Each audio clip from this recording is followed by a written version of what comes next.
来看南投德山哦，有2个工人使用大头仔枪，结果高压气管熊熊爆炸，造成一个人的双脚断去，另外一个人哦杠顶插入去头壳，加在送病院治疗，拢无性命危险。目前哦，嘛在调查爆炸的原因。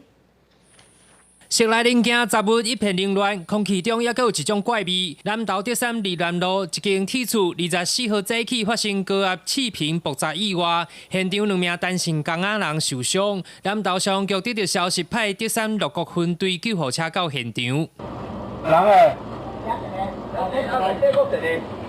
德山消防分队表示，当时厝内当伫咧使用定枪作业，高压气瓶无预警爆炸，致使其中38岁单身男子双脚脚头骨以下向炸断去，腹肚烧着伤。消防人员马上替伊指挥，找找长机。经过德山秀团病院抢救了后，转送中滨秀团病院进一步治疗。另外一名32岁单身男子是正病头下有杠顶带病院治疗，2个人拢无性命危险。地上躺一个人，可是明显的。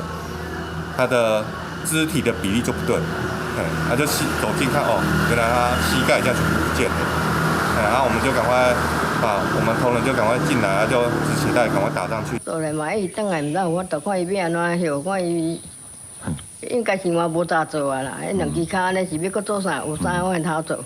家人家属对未来一片茫然。南投县府甲治安署当地咧调查厘清爆炸的原因。德山消防分队呼吁民众从事高压气瓶作业的时阵，一定要注意使用规范，甲注意事项，避免爆炸造成严重的伤害。记者南投报道。